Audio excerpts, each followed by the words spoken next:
clue. Yep, I just saw. All right, so we're off and running, man. So do you have any questions about anything? No, I pretty straightforward. I'm ready to go. All right, brother. And when I introduce you, you want me just awards watch, in session film. I knew you used to be on Oscar Central, but Yeah, those two is are there anything good. else? Okay, just those two. Yeah, All right. those two are good. All right, cool. Just give me like 5 seconds, and then I'll come in and do the intro, and we'll get going. Okay. All right, awesome.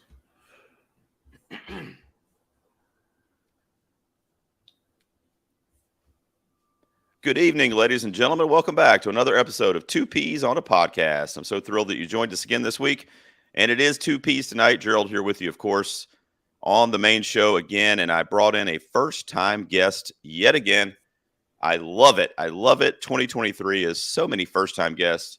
I need to actually look at my roster, but I'm pretty sure I've only had like 2 or 3 returning guests. There's been a ton of new people on the show this year, which is awesome. And I've got to chatting with this guy the last few months, and he is in the same Film Critics Association that I just joined, and we joined at the same time. So we're kind of newbies to the North Carolina Film Critics Association together. We both joined a couple weeks ago. And like I said, his first time here on the Peas as well. But say hello to Jacob. You might know him from Awards Watch and from In Session Film, which are very dear friends of this show. So they probably heard your name before. But Jacob, welcome to the Peas, man. How you doing? I'm doing great. Yeah, I'm glad to be in the North Carolina Film Critics Association. I was really worried because my acceptance to school didn't come until after. So I was like emailing Douglas. I was like, please still take my application. Right. But no, I mean, the group over there is great. Everyone who joined with us is great. And the people who are already in it are great. I'm so ecstatic to be a part of that critics group. I'm really excited to get out to North Carolina and to meet all you guys and to Yeah. really start, hit the ball rolling. And I'm glad I'm starting now with doing this. Yeah. Me as well, man. And I love your coverage of movies, the stuff that I've read online and on Twitter and things like that. And it's funny because I kind of got to know your name pretty prominently in this past award season. I mean, I kind of knew you. I think we were mutuals online for a Yeah. while, but with Oscar Central, because I'm a big fan of Kinsey over there, and Mhm. Nicole I'm tight with now. And I just was following their stuff so closely during award season, and you were often in the mix over there doing a lot of Yeah. stuff with them. And I was like, I love this dude, man. He's just like straight up, like, this is what I like. This is why I like it. This is what I think is going to win. You know, it was a great time. And then I know you kind of broke off from them a little bit because they're doing something a little different this year, which Mhm. is great. And I applaud them for what they're doing. But tell everybody where they can kind of find you, what the best thing to look up for you and what you're having fun doing right now, man. Yeah. I'm the most active social media I'm on more than anything is Letterboxd. I love Letterboxd. Mm-hmm. I am one of those people that the second the movie ends, I am updating my Letterboxd. So you can find me You have to. there. You can find me at Awards Watch. I had a review of John Wick recently, Mm-hmm. and I have something coming up in the next couple months for them as well. But where I've gotten most active is at In Session Film. Mm-hmm. Like you said, I was working really hard with Kenzie and Nicole and everyone over at Oscar Central, and they came to me with the idea of creating a full female and non-binary Mm-hmm. awards website. And I just thought that was a great idea, and I thought So that cool. if anyone could do it, it would be them. Mm-hmm. So I was eager to kind of step away and let them have that. So thankfully, the people at In Session have been really great with letting me take on more of a role there. And so I've been doing a lot of stuff there. I'm going to have a review of Guardians of the Galaxy coming out Ooh. probably Friday or Saturday of this upcoming week, which I'm really Ooh. excited for. So It's a big release. Have you seen it already? I see it Thursday, All which right. Okay. it sucks because that would probably make it on my list that we're talking today. Yeah. But I'll go with something else. Well, to segue then a little bit, so obviously doing the top 5 format here on the main show, and I have a to-do list. I always kind of have that ready for new guests, and I say, hey, here's what I got coming up. Is there anything that sparked your interest? Now, this topic that we're talking about tonight, Jacob, is actually has actually been on that list for like 2 years. And Really? I don't know if guests have just been like it's too daunting or whatever, but nobody's really stepped up to claim it. Why don't you tell everybody what it is that we're counting down tonight? Yeah, we're doing best trilogies. Yeah. So Why'd you best want to do this set one, of man? three. I think here's the thing. I'm not a person who says a movie needs a sequel. I think there's movies that work better as one-offs, and you know, getting what you want done in one movie and then sending it off.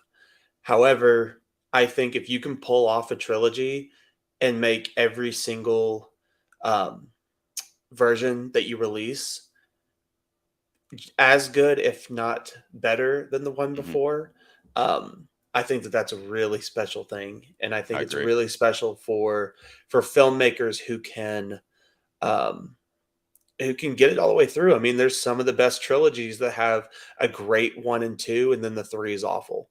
Hmm. There's some trilogies that start strong, dip very deep, and then somehow come back in the end. And so I think for a trilogy that has the staying power, and for a trilogy that can really move and be effective as a set of movies that tell one story, then I think that's really interesting. And plus, I've got maybe some hot takes and maybe um, some interesting little tidbits that I want to get out about this subject. Well, since you mentioned that, without giving away any of your titles or your picks, how was the research for you? Because before you answer, I'll just tell you, I went kind of basic bitch pick, basic bitch list for me myself. I mean, some of these I like, I just couldn't leave off. Like, I just think Hmm. they're, often considered some of the best trilogies, but also they're just my favorite. So I just tried to be true to myself a little bit on a few of my picks. But then there were some other ones that I kind of hadn't thought of that came up, and I was like, yeah, especially my honorable mentions that like I'm going to include them that might not show up on a lot of the general public's lists or whatever. But when you were doing your research, Jacob, how was it for you? Was it an easy list for you to come up with? Uh, no, not at No, it all. wasn't. There's definitely some movies that I'm going to miss out. Um, and I'm definitely going to have some honorable mentions. And I didn't quite go basic bitch because I have definitely at least two on here that are you're going to be like, what? Okay, cool. But I did go much more recent, which is probably a me Okay. thing. So if there's anyone listening along, tell me what trilogies to watch because I'd love to go back and watch some more from the past. But yeah, all of mine are going to be probably much more recent. Well, like you said too, it's really a special thing when like you get all these movies with these same characters and sometimes the same storyline being continued, and they're somehow able to capture the magic and keep it going. I mean, Hmm. it's kind of a rare thing, honestly. I mean, movies have been around forever, and when I was making my list, I mean, I have 10 because I did honorable mentions, but I don't know if we'd have gotten up to like 20 or so. I don't know if I could have really kept going. Like, it's kind of a Yeah, rare thing to have such high quality throughout the series of yeah, three. You know what I mean? I agree. I Yeah. I I, I agree a lot. Yeah, yeah.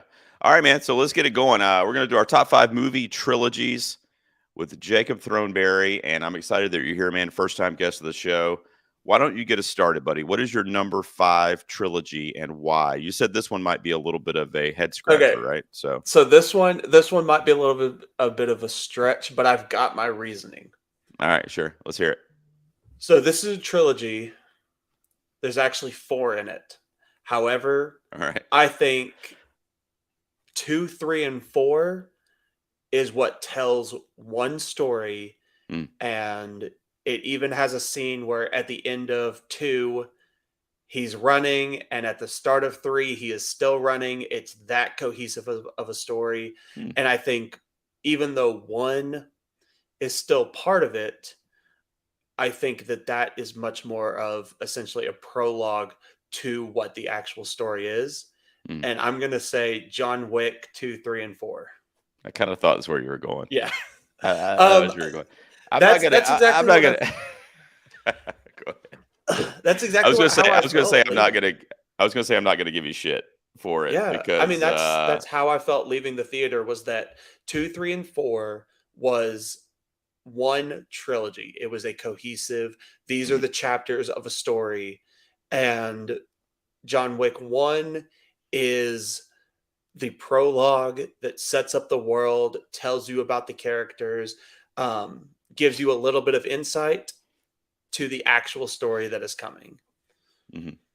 What? So I didn't read your review, but I assume you're obviously a fan of the new one, John Wick Oh, 4. it's definitely. I mean, it's my favorite action movie since Mad Max Fury Road.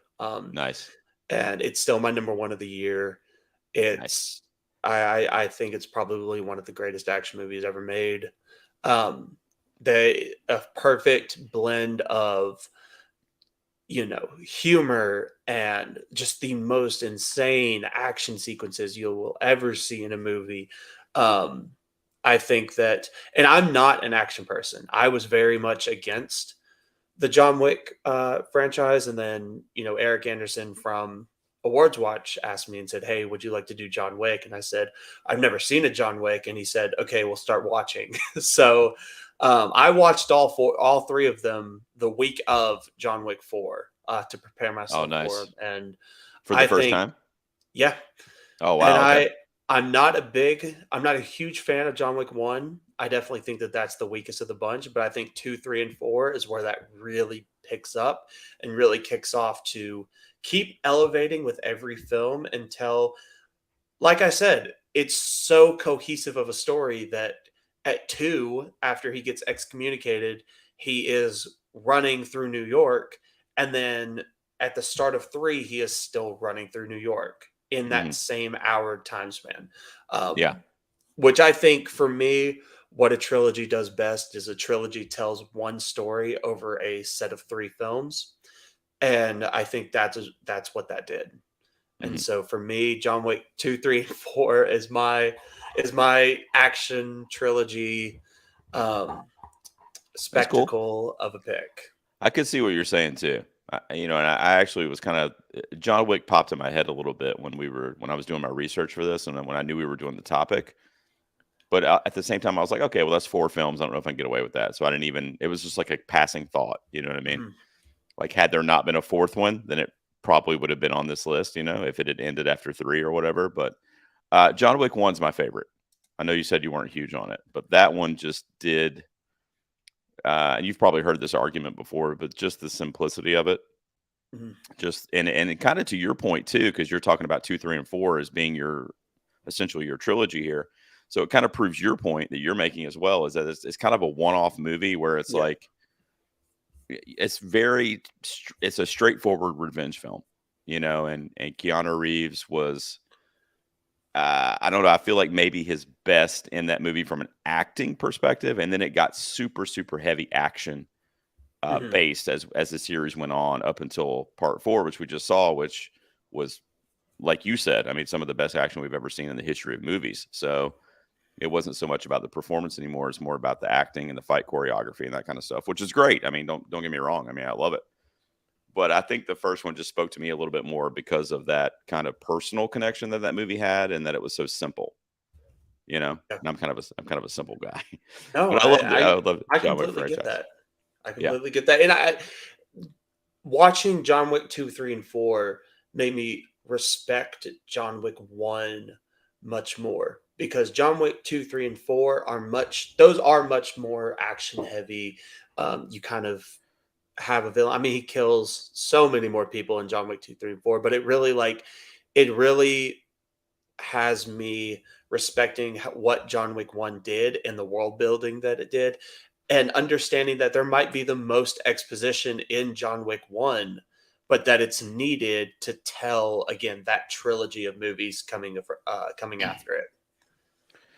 Well, you started with a very, very recent movie, kind of being part of the mix for your opening trilogy at your number 5, which is John Wick. I'm going to start with an even more recent film that's in the franchise, but I'm going to name as my number 5 Sam Raimi's Evil Dead trilogy. Okay.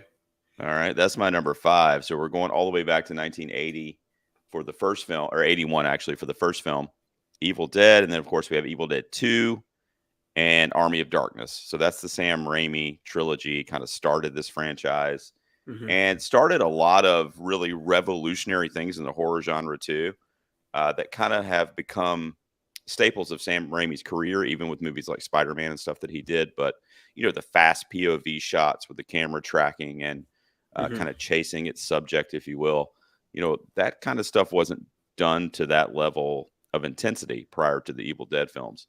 And I've talked about these movies a lot lately because Evil Dead Rise just came out.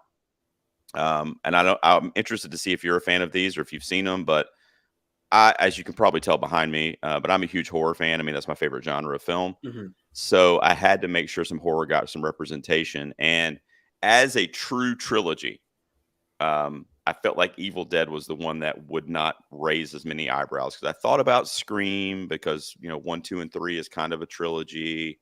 But for me, this is a true trilogy. The story starts at 1, it ends at 3. Hmm. Sam Raimi's kind of out of the picture, at least from a directing standpoint. And then we just kind of get these iterations that build on that world going forward, which includes Evil Dead Rise that just came out, which I was a fan of as well, but it's not part of the original trilogy. So that's what I'm naming at my number 5. What do you think about the Evil Dead pick there, Jacob? Yeah. Horror is a genre that I've gotten much more into over the past couple of years, and the Evil Dead movies are one that I do need to go back and pick back up on. I really didn't get into horror until COVID, really, and of course we had so much time to just sit back and watch movies. And my roommate was a huge horror fan. Grew up, uh, her dad was showing her horror movies from a young age. She was 5 or 6 and she was watching The Exorcist. Hmm. And so that's when I started watching more of these horrors, and I really started to take in how effective horror could be when done right. Growing up, I was a very avid anti-horror fan.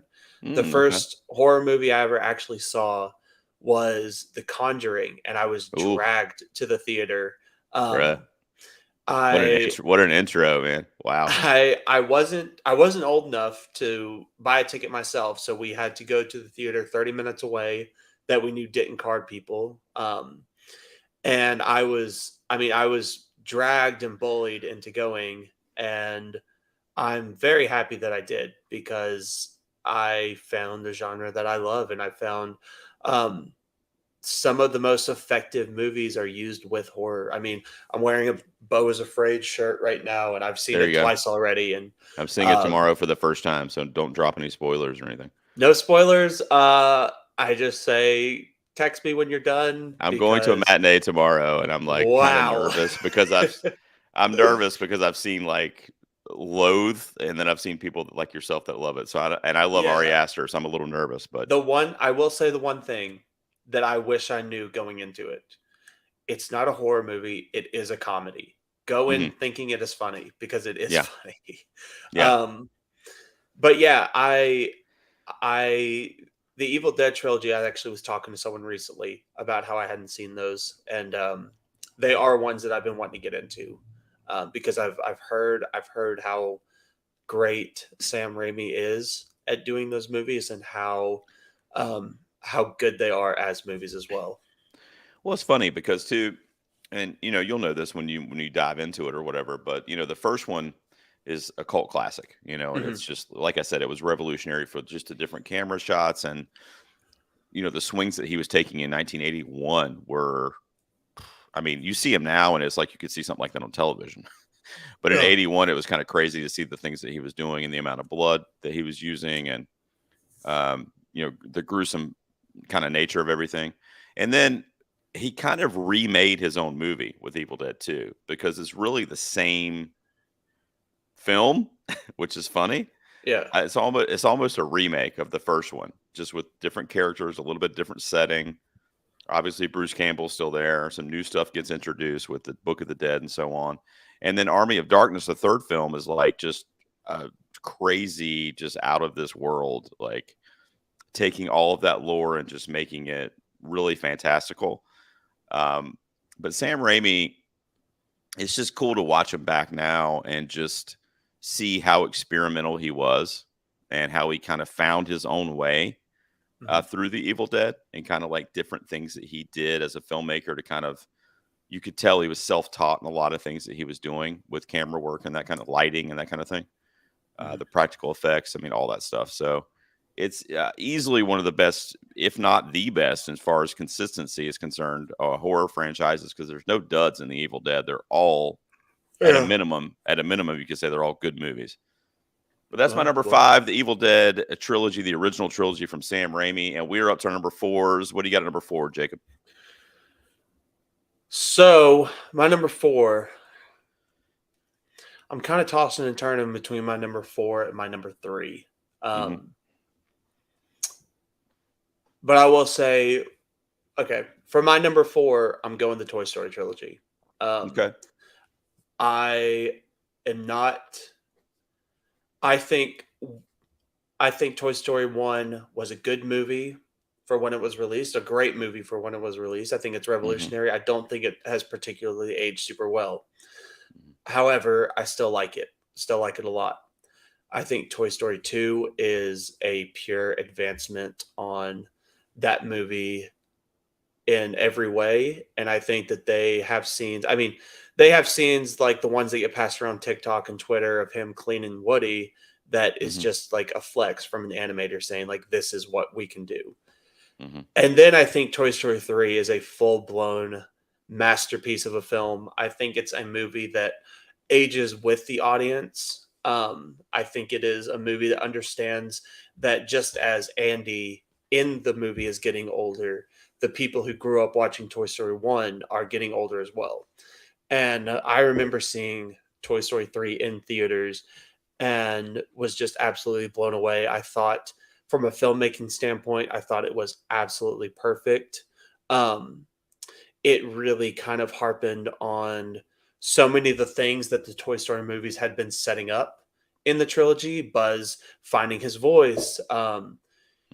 Woody struggling with, not being the toy anymore. I thought Lotso was a great villain, Hmm. a fantastic villain. Um, and again, it has that like emotional found family kind of aspect of a group of characters that, never chose to be together, but found, love in one another and were willing to, you know, have their last moments together. And of course, they didn't, but you didn't know that at the time. And Hmm. you kind of knew that Pixar wasn't going to go that route. Um, but it was the one time where I was truly scared for the characters, and I was like, Yeah. "Is this going to be the end for them?" Right. And I think that is it's a perfect capper on, in my opinion, one of the best trilogies. Um, and if I liked the first one a little bit more now, I might have had it higher, but it still has to make my list. I just think it's absolutely brilliant. Well, I agree with you. It is higher on my list. Well, So I'll talk about it in a few minutes here, but I'll just say that I agree with everything you said and that Toy Story is a very fascinating franchise because, and you mentioned this, but it's a franchise that knows its audience and ages with its audience. mhm, And at the same time brings in new age groups as well. Like, I have kids of all different ages and they love these movies. And yeah, so do I. And I'm in my 40s. So I think that's a really beautiful thing that I think Pixar knew that they had kind of lightning in a bottle with that. mhm, And that's why they kept it going with Toy Story 4. And I mean, I remember being a naysayer when they announced that. I was like, why are you ruining a perfect trilogy? What are you doing? Like, this is, we don't need it. We had the perfect ending to this three-parter. But then I saw Toy Story 4 and I loved it. So, Well, you know, I will continue to be a naysayer because I think Toy Story 4. you didn't I like it. won't use words that I actually should say, but no, Mm, I think that it's. I think that it's damaging to what the Toy Story franchise Yeah, I had mean, it set definitely up. wasn't necessary for sure. Yeah. I mean, I My agree with my that. one of my biggest gripes with Toy Story 4, and this is it's a very specific thing. Toy Story 3 was for Buzz, it was a perfect, you have finally found your way after 3 movies, because the Toy Story trilogy was, in a sense, Buzz is this new, he is the person finding his family, um, but he's never found his voice. And there was that scene, that not scene, but that part of Toy Story 3 where his voice switches to Spanish, and you quite literally and figuratively, Buzz has to find his voice again, and he finally does find his voice amongst the group, and they finally take him in as being truly one of their own. And then my biggest thing with Toy Story 4 is they make him back into a dud of a Yeah. character. No, I Um, agree. I hated Buzz's arc in Ford for sure. I agree. and so I think I'm really not a fan of 4, and I think I've liked it even less over the years. I think it's still beautifully made, and I Right. do think that there are some fun moments, but I just think the trilogy is so good, and I think it Yep. ended on Yep. such a perfect ending. And like I was saying earlier with one-offs, there's times that we need to just let it be and let it be Hmm. done. Hmm. And I think had you not made Toy Story 4, I think you could have had what is, so long partner at the end of Toy Story 3 be a quality send off for him. But Yeah. then when you make Toy Story 4, you kind of force everyone to know that he doesn't like where he's at. Right. You know. Yeah. But No, I get it. nonetheless, the Toy Story trilogy is amazing. I It get is it. Yeah, and absolutely amazing. I'll talk a little bit more about it when it comes up on my list too. But my Mhm. number 4 is the Christopher Nolan Dark Knight Okay. trilogy. Batman Begins, The Dark Knight, and The Dark Knight Rises. The best of the bunch is The Dark Knight from Mhm. 2008. In my opinion, the best comic book adapted film ever made, in my opinion. I still believe that I can't believe it's been 15 years almost since that movie came out, but it has been. But, what Heath Ledger did in that movie is the Joker, just Christopher Nolan kind of finding his place in the action space really with Mhm. that movie, because even when you look at a movie like Batman Begins before it, which I also love, there weren't a ton of action sequences, and they definitely weren't to the level that we were getting the Dark Knight with the 18-wheeler flipping and Mhm. the different chase scenes. And so he really kind of we start to kind of see the big blockbuster action scenes from Christopher Nolan, and now it's like you can't escape it. I mean, it's in everything he does now. So Yeah. that was kind of born with the Dark Knight, but just the trilogy as a whole, I thought was beautiful how it kind of culminated the entire time. It was a beautiful like point A to point B kind of story for Batman. And say what you will, I mean, Christian Bale's a great actor, so he knows what he's doing. I mean, people make fun of the voice and the whole thing or whatever, but I mean, Dark Knight or Batman is this brooding, dark character that I thought Christian Bale really kind of got the assignment. And I Yeah. thought he did really, really well in the trilogy. So, and I love Michael Caine. So many great things that I have such fond memories of. And honestly, my IMAX theater going experience for seeing The Dark Knight when it came out is enough for this to make the list. I mean, it Yeah. was like literally a transformative, like that's easily one of the best movie theater experiences I've ever had. Like with a crowd of people at the premiere, like the midnight showing or whatever. Because back then they only did the one midnight showing Yeah. on Thursday night or whatever, and it was insane, man. It was literally a phenomenon. So yeah, and I love Nolan. I think he's one of the goats. So yeah, what do you think, man? Are you a fan of these movies? Yeah. It it made my honorable mention. It wasn't, I think, ever going to make my top five. And that is only because I'm not the biggest fan of Dark Knight Rises. I think that kind of where I think kind of where Nolan went in that movie was such a drop from what he did in The Dark Knight, which I think what he does in The Dark Knight is, like you said, it is a masterclass of action and pacing and a villain and that a cat and mouse chase. And I think it's one of the best things that Nolan has done in a career that is full of amazing things. I think and then I'm a big fan of Batman Begins too, and I think Yeah. that's the one that really gets left off a lot because it's the first, but I thought that that was a great origin. I thought Hmm. um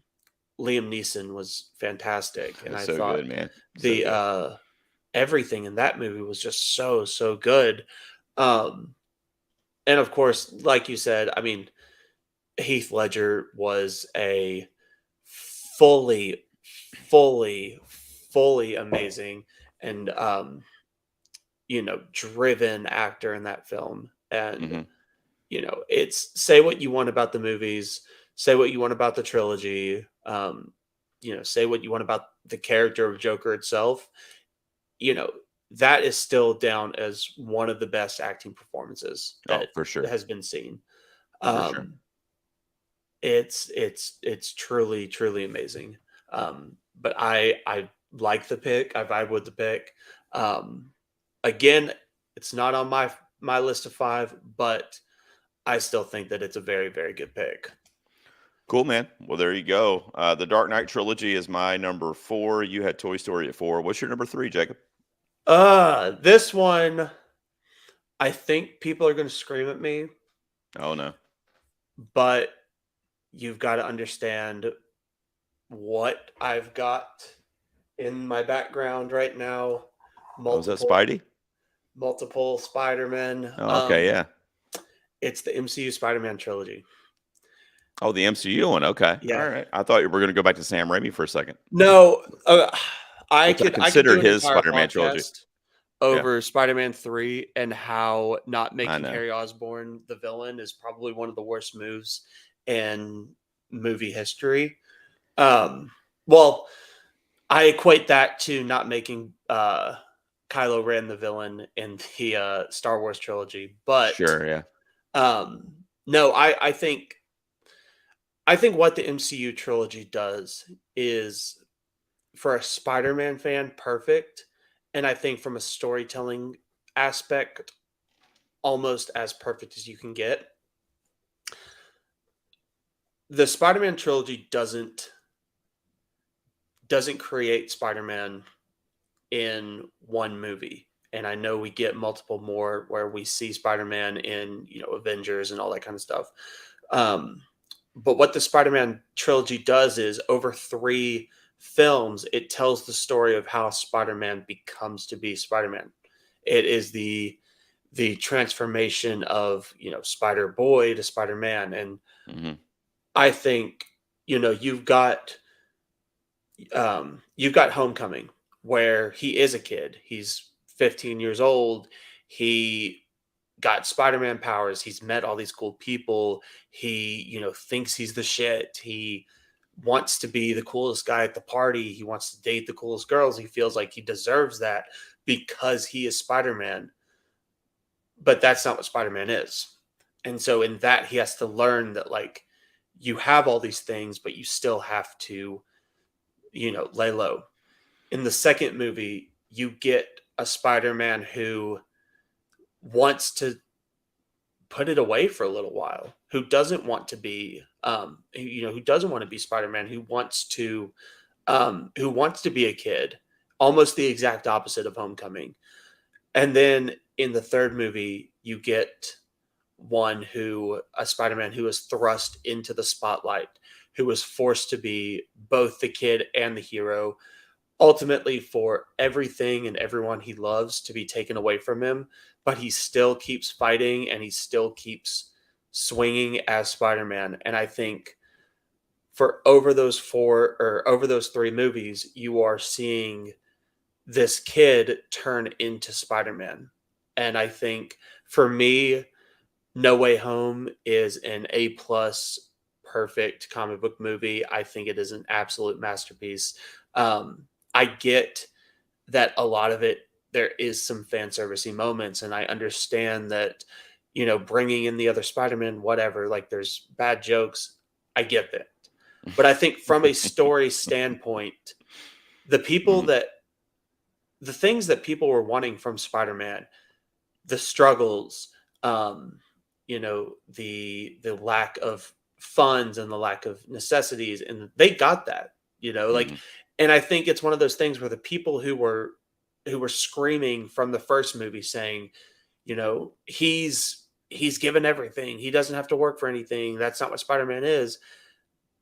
I think if they would have played the long game, they would have seen that ultimately what it was always going to be was him getting to that point and him learning over the course of 3 movies, this is what I want, this is what's needed from me, this is what I have to do.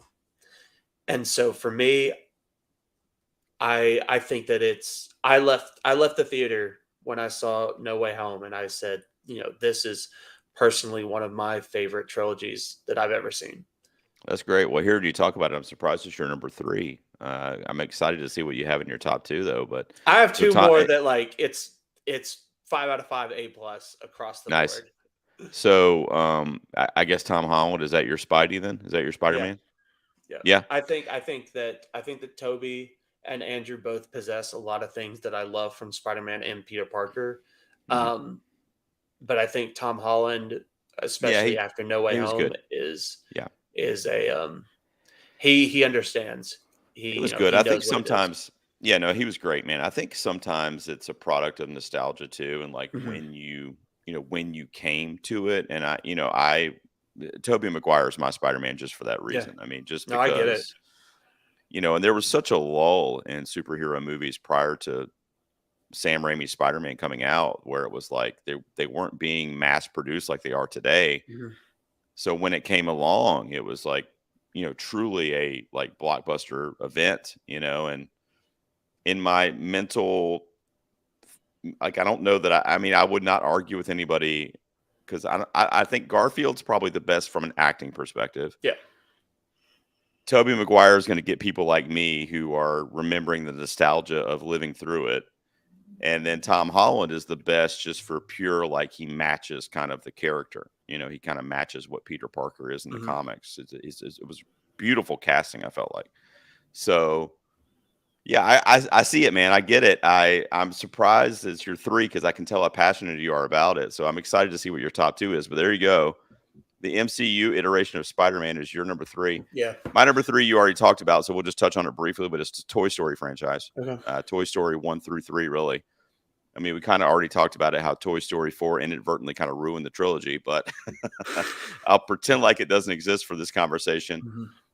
Mhm. That movie, Toy Story 3, is, this is going to be a huge swing, but I'm going to go ahead and tell you, it would probably be in my top five, like, animated movies of all time. Yeah. Toy Story 3. I mean, It is in my top 5. It's in yeah, my top yeah. 3, I think. I mean, I haven't made that list, but I would say that's probably fair to say. I think it's the best Pixar film. I think an argument can be made for a couple other ones like Inside Out and Wall-E, and a couple other ones Mhm. that I really, really love. But I think Toy Story 3 is probably the best one. The craft and the animation and stuff is obviously stellar, but just this, like, uh, I mean, they're toys, right? But just this, like, human story that we get, Mhm. that this well of emotion that builds up in Toy Story 3 until we're in that inferno and they're all holding hands, going to their certain death together, and the end of their story and the end of their life together. And kind of, you said it beautifully earlier. This group of people that they didn't choose to be with these people, but it ended up being their family and who they were connected to and who they cared about. And it was, I mean, there's so many times that I cried in the Toy Story franchise in general, but you just get so, because that happens, and then of course they don't burn alive or whatever. Mhm. And then we get the later on when Andy has to say goodbye to them and he gives them to Bonnie. And And that's so we almost have, worse. so then we have that, and you're just like, oh my God, guys, like, could we please just end the movie? I can't take any more of this. So I just think kind of like what you said. I mean, I feel like I'm higher on Toy Story 4 than you are, but generally Mhm, speaking, the trilogy didn't need it. I mean, it was a beautiful, like poetic ending to one of the great movie trilogies. I mean, that we're both mentioned it on our list. I mean, there's a reason for that, and it comes up on any list you Google. Just a phenomenal story for, and it's weird because it's Andy's story, but it's also mhm, Buzz and Woody's story. And then we have a lot of these sub characters that we're also kind of following the whole franchise. It also morphs into kind of Bonnie's story at one point. mhm, So we really connect to her. Some of the shorts they did, I don't know if you ever saw those, but they have a Halloween one where they're at mhm. the, and then they have a Christmas one. And Yeah, those are all with the centered yeah. around Bonnie. And, I don't know, man. It's just something special about it. Probably because I have kids. I have a 4-year-old and I have a Mhm. 9-year-old. And then I told you I have a daughter in college as well. So I kind I was of like, are you just forgetting? I'm all over the place, man. Yeah. But yeah, Uh, so I kind of have lived through it with these characters, and that's why that movie franchise is so special to me. And yeah. everybody in this house loves Toy Story, man. So we crossed up there. That's my number 3. It was your number 4, so pretty close there. And we are Yeah. up to our runner ups, Jacob. What do you got, man? Oof. So here's the thing. I want Uh oh, you're having an internal battle with yourself. I have to go check I have to check one thing because I really want my number what I have as number 2 to be my number 1, but I Mm, just can't bring myself to doing it. all Um, right. Well, maybe you can explain a little bit why because once you say it, it's your number 2. So yeah, that's well, all right, I'm just gonna have to do it. do it, man. Um, my number my number 2 is the Before trilogy, All right. and that's Can I tell you only something real quick? because Let me tell you what? something real quick. This is don't try not to spoil this for me. This is a blind spot for me. This whole series, Okay, and I okay. want to cover. I'm going to cover it on my Patreon. I'm going to have a patron come on who's seen it, and I'm going to watch it with them for the first time. So I Um, really, really want to see these movies. I've heard such good things, but talk a little bit about why you love it. I just didn't want you to spoil it for me. so it's oh no, I gotta think about what I gotta say. It was really really hard. I think Before Sunrise is a masterpiece. I think Before Sunset is in a very very very very good film. For me, I have it as an A.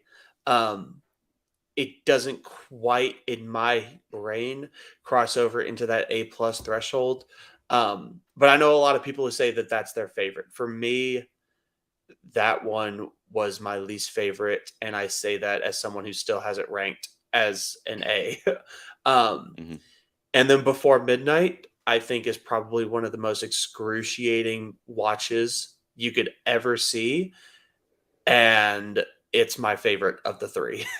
It's how I've always kind of seen the Before trilogy is that the first movie is like a fantasy. It is something that, you know, how could this ever happen? It's a storybook romance.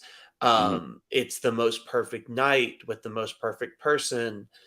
The second movie is almost like a dream. It's almost like, okay, well, did I dream up everything that happened in the first movie or the first whatever? Was that a dream? Is this real? Like, is what's happening actually happening? And then I think for the third movie, that's when they bring it back to reality. And they're like, okay, this is what a relationship actually is. And this is what love actually is. And it's, you know, sometimes dirtiest form.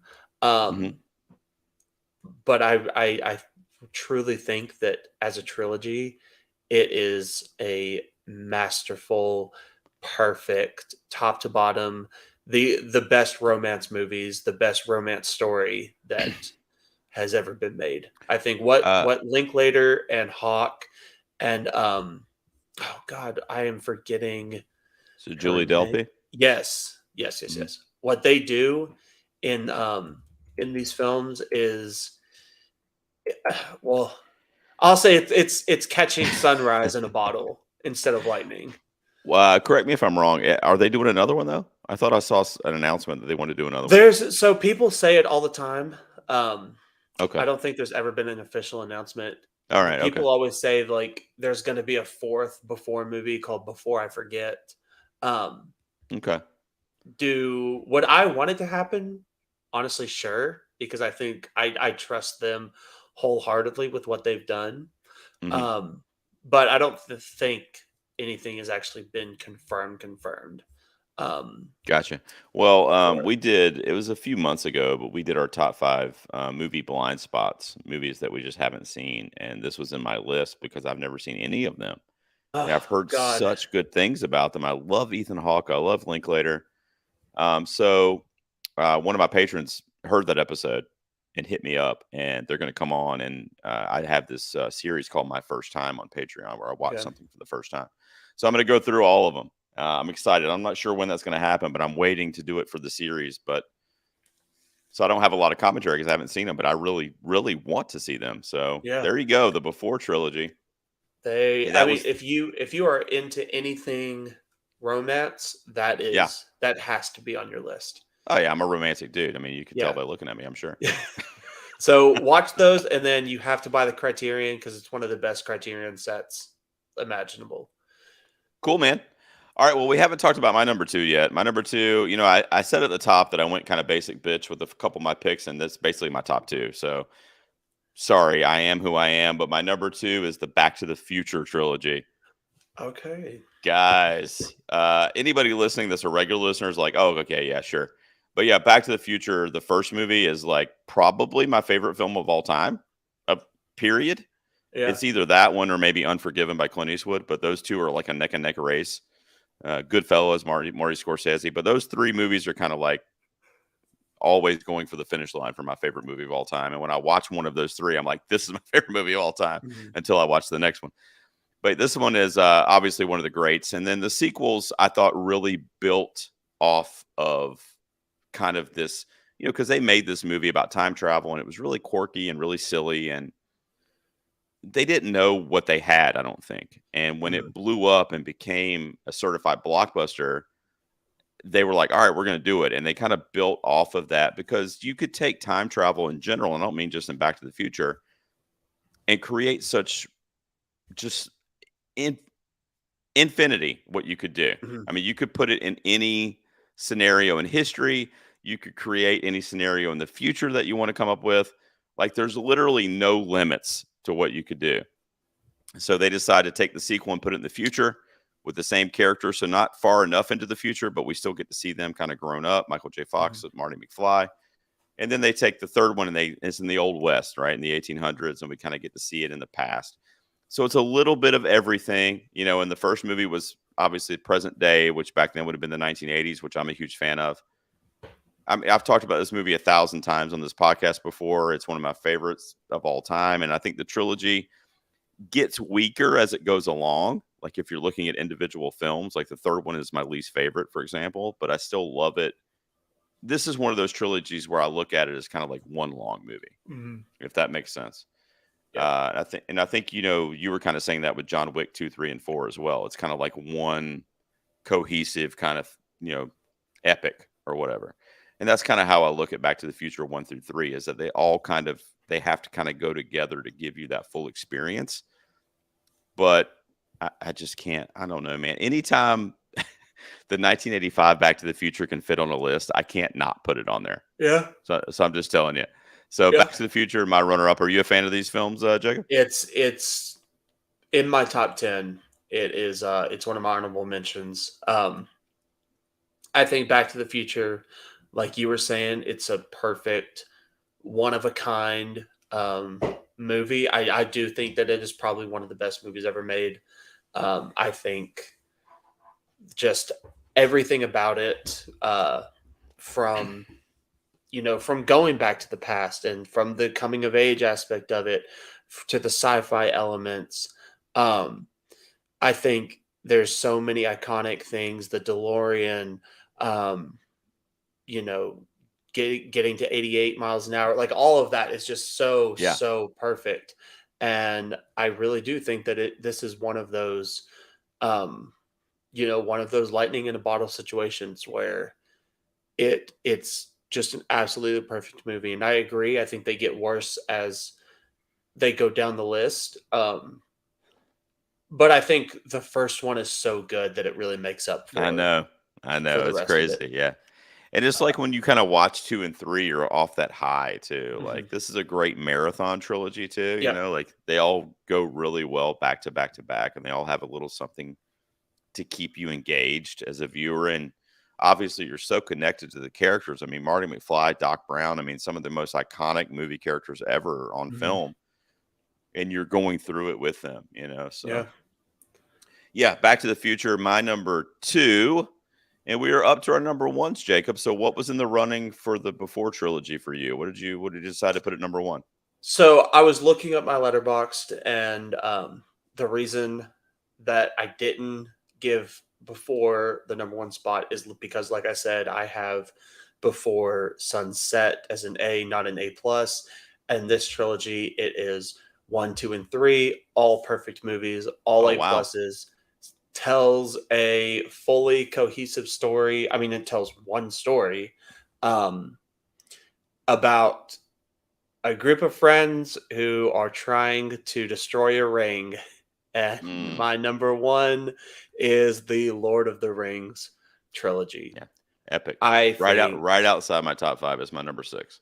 I think, I think the Lord of the Rings are. I think they came in a time where, just from a filmmaking standpoint, the ability to make and shoot three movies nonstop and then go back and edit them and release them year after year. But like to do all of that in one kind of, well, not one sitting, months long shoot, Yeah. Peter um, Jackson's a maniac. Yeah. is pretty impressive. But I think it came along at the perfect time where CGI was just becoming used, but it wasn't perfected. So there's still so much practical, and there's so great makeup work, and there's so great costumes and character work. And um, I think that just how it happened, how it came to be, the fact that there were very few well-known actors. It was almost like a whole bunch of like new people. Peter Jackson, I know he was already nominated for an Oscar, but it's like he hadn't done anything of this caliber and was given full reins to kind of make one of the biggest and the best epic fantasy films that has ever been made, and was adored and caught on by practically everyone. And I think that my favorite of the bunch is Return of the King because I love a good ending. Okay. Um, but I think every iteration of the films, I think both one, two, and three, both have something that makes them some of the best pieces of cinema in movie history. Yeah, I agree, man. I kind of thought this one might come up tonight, so I kind of let that get into my head a little bit because this could have easily been in my top 5, but I also kind of factored in rewatchability a little bit. And this is a long saga Mhm. that I don't know I'm rushing to rewatch or that I have time to rewatch, but absolutely love it. The Two Towers is my favorite, but it would have fallen at my number 6. I mean, what Peter Jackson did was just, I mean, the guy's a madman. I mean, it Yeah. was like nothing we'd ever seen. And I actually didn't see it initially, aside from clips here and there, but I actually watched it pretty recently, a couple years ago for the first time. I went through the whole trilogy. I think So I think it held up. it's like you said. I think it's like something we had never seen before until that time. Yeah. And I really think it's like nothing we will ever see again. I don't think Yeah. we'll ever see Not that on that perfect scale. blend Mhm. of practical and CGI, and I don't think we'll ever see actors. I mean, nowadays you can't have actors shoot for 2 weeks before they go do something else, and all Right. of those actors were out there for months to years, Forever. Yeah. shooting that film out in New New Zealand. Zealand. And Hmm. um, yeah, I just, and then to go back, again, it's another one of those things where like I love the King Kong movie that Peter Jackson made, but after he made Lord of the Rings, it's not like he was going off to make, another epic. And it's not Right. like he was going off to make, 15 more Oscar winning, best movies of the year. He Right. he he didn't fall off, but he definitely was never at that point again. And I really Well, I was going to say, think how do that you top that? I mean, yeah, I don't. I I think really he think probably even it's knows that. Yeah. it's one of those things where it's like you have peaked, and I think that it's one of the peaks of cinema, and I think Yeah. it's a perfect trilogy. Well, there you go, man. Lord of the Rings. I'm glad it got a shout out because I just realized I had put it right outside my top five. My Mhm. number one is probably, I'll go out on a limb here and say probably the most iconic movie trilogy, at least among those that study film. And it's And it, probably one that I haven't seen. So, well, I don't know about that. I would be shocked. Maybe, but I would be shocked. But I'm going to say the Star Wars. oh wow, okay, that's not what I thought you were gonna say. Yeah. Okay, The original trilogy. All right. okay. George Lucas, Star Wars, A New Hope, obviously, The Empire Strikes Back, one of the greatest sequels ever made, and The Return of the Jedi. That's the trilogy I'm talking about. Mhm. Now, Jacob, I'm a huge fan of these films. I have a Star Wars poster behind me here. I love Star Wars, the whole thing, Mandalorian, the whole thing, right? But this has become an absolute pop culture corner of the universe. Mhm. Like Star Wars is its own world, all Yeah. right? And it started in 1977 with the original film that people were laughing at George Lucas that he wanted to make it. It was basically a soap opera in space. This weird brother sister story that comes to fruition. I mean, it was just a strange. Nobody knew what he was talking about. Yodas and Ewoks, and nobody knew what the hell the guy was talking about. They thought he was crazy. Mhm. And now it's like people literally study this their entire lives and follow this story. And obviously, the iterations have continued with comic books and TV shows and other movies. You were talking about Kylo Ren earlier. I mean, even us talking about stuff, it comes up in conversation. Uh-huh. It's just so like iconic and secondhand to our culture, at least in America, that it's like just crazy to me. And then I can remember all the way back when I was like 10 or 11 years old, finding out that Vader was Luke's father in that moment. Because now you can be spoiled. You know, social media, you can't. Nothing can be kept a secret. Mhm. But back then, like as a young kid, minds are blown. I mean, it's like you're literally sitting there like, what? Like, can you Yeah. please rewind that VHS tape? Like, I don't know what I just saw. Like, it was one of the greatest plot twists in movie history. It's just, I could talk about Star Wars in general forever, and I feel like it's just kind of carved its place in society as one of the, like, I feel like if you were gonna, at least from an entertainment perspective, and I'll see what you think about this because I'm kind of throwing this off the top of my head, but Mhm. at least from an entertainment or pop culture perspective, if you were to like define America, Star Wars would be part of that conversation. Like Yeah. Yeah. that kind of is just a thing that exists and is just part of us now I at this point. think I think if we didn't have Star Wars, I don't think the science fiction genre would be as popular as it is today. I really don't think if we didn't have Star Wars, I don't think we have Stranger Things. And I Right. don't think we have, stuff along those lines where it's built off of the idea of what Star Wars is, and almost like how the MCU now it's almost like its own genre of people, and it's almost like its own genre of films and everything. Um, I think Star Wars is the same. I mean, there's Star Wars cons and Hmm.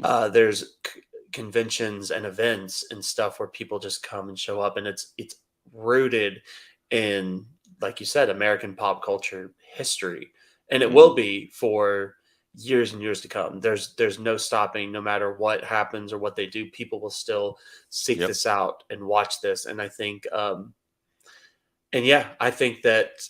I think you're right. I think that it is very rooted in American culture, and I think it's a massive, massive deal.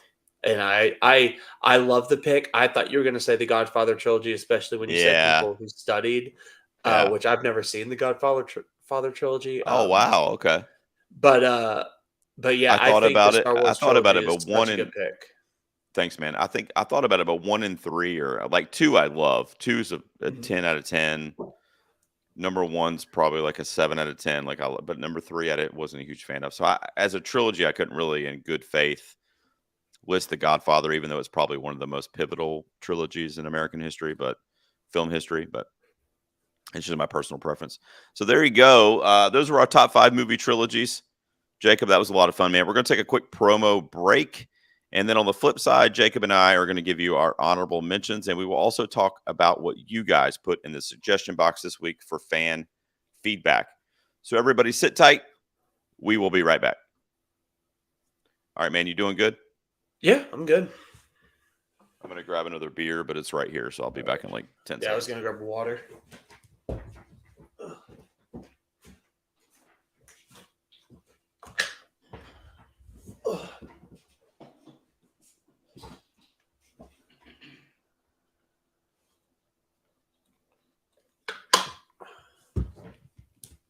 All righty. All right, man. Just give me a few seconds. I'll come back in, and like I said, we'll Sounds just good. kind of list. I'm going to ask you to recap your top 5, and then you'll just list your honorables. Okay. Perfect.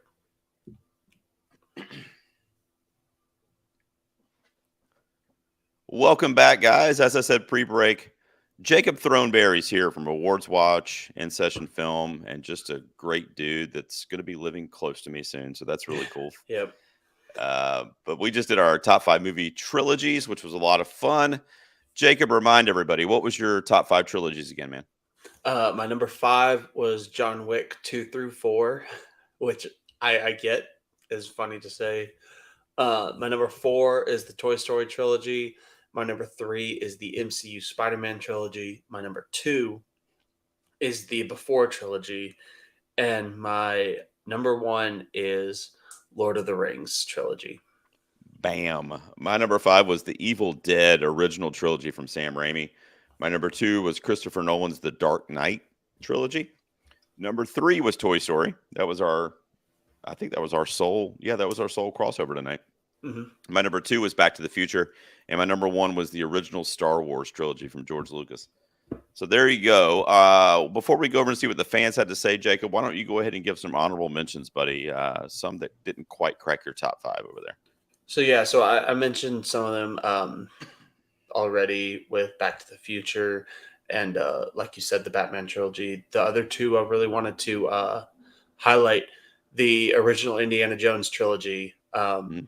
That's a good one. I think Raiders of the Lost Ark is probably one of the most pivotal action movies in cinema history, and I think The Last Crusade is my favorite of the bunch.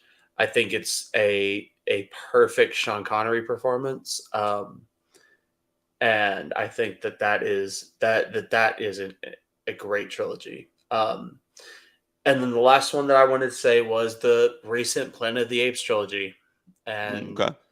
I thought each one of that, like we have said, grew on the ones that came before, um, and it's a trilogy that I find pretty great. Yeah, that's a good one, man.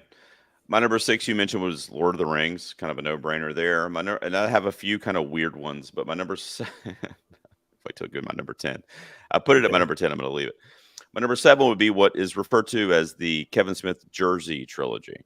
Okay. So that would be Clerks, Yeah. Mallrats, and Chasing Amy. Yep. Clerks is another movie that's one of my all-time favorites, one of the best comedies ever made, in my opinion, made on such a small budget with his buddies at a convenience store. You know, it would be the equivalent of me and you going out now and making a movie on our iPhone at a Yeah. local. I mean, it's crazy. So it's just become iconic. And then he was able to kind of, merge all the storylines together, even though the budget's got a little bit bigger, and, brought Ben Affleck into the mix and Chasing Amy as a main character. And I don't know, it's just it's a great trilogy. Some of it's outdated, but when you watch them back to back to back, it's cool to kind of see all the through lines that he created in the screenwriting and stuff like that. My number 8 would be the Cornetto trilogy, Edgar Wright. Hmm. Shaun of the Dead is really the reason. It's one of my favorite movies ever. I love it. But you also have Hot Fuzz and The World's End in there as well. It's a great trilogy, kind of pieced together that way. And then my number 9 and my number 10 are kind of weird, but I am an idiot. Like I love stupid humor that you could literally Okay. turn your brain off and just like laugh. Let's So I'm hear gonna it. go. I'm gonna go for my number 9 is the Naked Gun trilogy. Okay. Absolutely, the dumbest parody shit ever, and I just love it so much. Yeah. Leslie Nielsen. And then my number 10 is the Austin Powers trilogy. Oh my God. Yes. Okay. What do you think? I mean, it's I so was good, right? I was hoping that you were gonna bring it up because I Oh man, forgot. Yeah, no, I always forget that that is a trilogy. it's so But good. yeah, Got it's Beyonce really in there at the end, and like, yeah. yeah, that was great, man. All right, dude. So that was a lot of fun. That was our favorite movie trilogies, an episode that's been brewing for a few years. And Jacob was brave enough to come on and talk about it with me. So there we Well, I'm go. glad I did. Yeah, dude. So how we end every episode, Jacob, is we head over to social media and we see what the fans had to say and what we call the old suggestion box. So let's go over there and see what they had to say, man. Maybe there's some that we did not mention tonight. And we'll see what we think there. I said, what are some of the best movie trilogies of all time? And let's see what we got. Chris Green says the original Star Wars trilogy. He also says the first 3 Raiders films, which you mentioned, the Godfather trilogy, the Matrix trilogy, and Back to the Future. What do you think about the Matrix shout out there? Never seen it. I Oh told you wow, I'm not an action. I haven't seen the you Matrix haven't seen the trilogy. original, I haven't seen the Terminator trilogy. Jacob? I've only seen Alien. I haven't seen Aliens or Aliens 3. Okay, I'm not a big action person. That's why John that's Wick cool. being in my top 5 trilogies is pretty insane. Well, you got to see the Matrix, the first Yeah. one. You got to see the first one. I know I Yeah, got to. you got to do it, It's man. Phil Rude, recent guest on the show, friend of the show, says Robert Rodriguez's Mariachi trilogy. You ever seen those? That's more action though, so maybe not. That's no. Antonio Banderas with Desperado and Okay. I know what you're talking from about, Dusk but Till no, Dawn. I haven't seen those. Let's see. Tony Dabish, patron and friend of the show, says the George Romero Dead trilogy, which would be the Night of the Yes. Living Dead films. That's great pick. It is a good pick. Those are some that I got into over COVID as well. Great pick. He also mentioned Kevin Smith's Jersey trilogy, the Nolan Batmans, the Dollars trilogy, and the first 3 Toy Stories. So the Dollars trilogy, I'm assuming he means the Clint Eastwood Western films, Fistful of Dollars. Yeah. Travis Crawford, recent guest on the show, says Lord of the Rings, Back to the Future. Those are the 2 that come to mind right away. And he also says the Cornetto trilogy and the Carpenter's Apocalypse trilogy, which is a deep cut. But I Yeah. appreciate the shout out to John Carpenter there. John Marshall, Carpenter. patron. Hey, he from Bowling Green. That's where I'm at. Oh, wow. I didn't know that. Hmm. I didn't Yeah, even he know went that. to the. I graduated from Western Kentucky, and that's where he went before he went to NYU. He's Oh, from wow. this area. A lot of the areas in, especially in Halloween, are named after Yeah. different places in Bowling Green. So That's cool, man. I don't know why I didn't know that because I'm a huge fan of the guy. I didn't even yeah, realize that. local person. Let's see. Marshall, friend of the show, says The Matrix, the first 3 Star Wars, the Bourne trilogy. What do you think about that? I Matt love the Damon. Bourne trilogy. Yeah. Actually, I really do like the Bourne trilogy. Yeah, that's a good one. Which I know I'm so all over the place when it comes to action movies, Yeah. but I do like the Bourne trilogy. He says Lord of the Rings, The Avengers, John Wick. There you go. The most recent Halloween trilogy, Friday the 13th, Nightmare on Elm Street, and Jurassic Park. Thank you, Marshall. Let's see. Brad, patron and friend of the show, says, I can't tell if he's trolling me, but Brad is a weird dude, so this might be legit. But he says the original Star Wars trilogy, the prequel Star Wars trilogy, and the most recent sequel Star Wars trilogy, which I actually like. So It gets a lot of his 3 shit. favorite trilogies are the 9 All 3. Star 9 Wars films from movies. Star Wars. Yeah. Yeah. What would that even be? Yeah, he's an interesting guy. Jared, patron and friend of the show, says the Godfather films, Lord of the Rings, the Star Wars OG trilogy, and the Apes reboot. That's the one you were talking about, right? Planet of the Apes. Mhm. Yeah, that's a good one. Chris Yanni says Austin Powers, In the Heat of the Night, the Reanimator films, And he also likes the Red Curtain trilogy, which I'm not familiar with what that is. Are you? Uh, No. no. Red Curtain. I think Chrissy's Oh, actually watching on YouTube right now. Maybe you could tell us. okay. It's it's strictly ballroom, Romeo and Juliet, and Moulin Rouge. Oh. It's the Oh, Baz wow. Okay. I didn't Luhrmann. know that. Yeah, Oh, okay. I like that trilogy too then. I didn't even know that yeah. was what it was called. Joey DiCarlo, I'm going to be going on his show tomorrow, actually, to talk about Evil Dead. So no shocker that he says the Evil Dead trilogy. He also says Lord of the Rings and the original Star Wars, and then he puts duh in parentheses. That was my number one. So I guess I was, like I said, I was basic. Paul says the Cornetto trilogy, Lord of the Rings, the Evil Dead trilogy, and the Apes reboot. So we mentioned all of those. Brett, patron and friend of the show, says Back to the Future, The Dark Knight, the Indiana Jones trilogy, The Apes, and the Evil Dead trilogy. Here's one that we haven't mentioned yet. Well, you kind of mentioned it nonchalantly earlier, but he's Drew Hallam, patron of the show, says the Mad Max trilogy. What do Yeah. you think? Yeah, it's good shit. Yeah. Yeah, I like that a lot. I love that too. He also says the Dark Man trilogy, Aliens, The Dollars, Indiana Jones, and the Bourne trilogy. How about this one? Mario, patron of the show, says the Mighty Ducks trilogy. I It is love a it. trilogy. I love it. I love that it got shout out there. Oh man, let's see if there's any that we didn't mention yet. Give me 1 second. We will end on, I think we mentioned most of these, but we will end on my buddy Larkin. He says Lord of the Rings. He also says The Godfather, The Dark Knight, The Before trilogy. So there you go. You got another shout out for that. All right. Back to the Future, The Hobbit. Wow. Well, that's a take. Wow. And he says, I like them, so F off. So I guess he knows he's on an island there. Yep. He says The Silence of the Lambs, which you can throw in Mindhunter or Manhunter as a bonus, he says. Yeah, that's a cheater, but Yeah, sure, but we'll give it to him. yeah, But I'll I give it. cheated with John Wick, I guess. So. And then he also says the Dead trilogy, which we mentioned from Romero, and there are more, but he's not including ones that have a fourth part like Die Hard, Terminator, Toy Story, and Indiana Jones. So there you go. But that's a good list. Thank you, Larkin. Thank you for everybody giving the feedback this week. Jacob, this was a blast, man. I can't believe you never been on the show. I feel like you've been on 100 times. It was so casual and cool, and you were great to talk to. But thanks so much for being here, man. I hope you had a good time. Yeah, absolutely. I did. I loved it. I would love to come on again anytime that you want. Anytime, man. I had a great time. I love talking about movies and talking about trilogies, and it allowed me to really dive into what I thought were some of the best ones. So yeah, Anytime, man. I'm Great. really glad I got to come on. Yeah, me too, man. Great insight, and I look forward to linking up with you in the future, whether that's through the Film Critics Association or coming on the show or anything like that. You're welcome anytime, man. Why don't you just Absolutely. remind everybody where they can find you online and look you up as we wrap up here, buddy? All right. You can find me on Twitter at tberry57. On there, I do have a link tree that can take you to everything that I've got. You can find me at Awards Watch. You can find me at In Session Film. And most importantly, you can find me at Letterboxd, where like I said, am the most active I am on any social media is on Letterboxd. So, yeah. Do you have your phone on you? Let me go Yes, over there I and do. follow. Let me go over there and follow you right now. I don't know. All Do you right. follow me? I don't know. What are you, T-Berry over there? Yeah, tberry57. Let's see. Let's follow each other, buddy. Let's do that. Because I'm like you. I'm all up on Letterboxd too. Yeah, I've got the app pulled up on my computer. Oh yeah, here you are. Tberry57. Bam. You are now followed.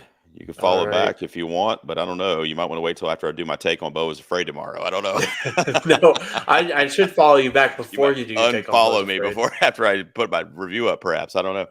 No, I'm looking forward to seeing that one tomorrow. I'll check it out. I'll have something a little up on YouTube about it too, I'm sure. But nonetheless, man, it was great having you on. And guys, look for the show notes to find all of Jacob's information and follow him on Letterboxd and Twitter.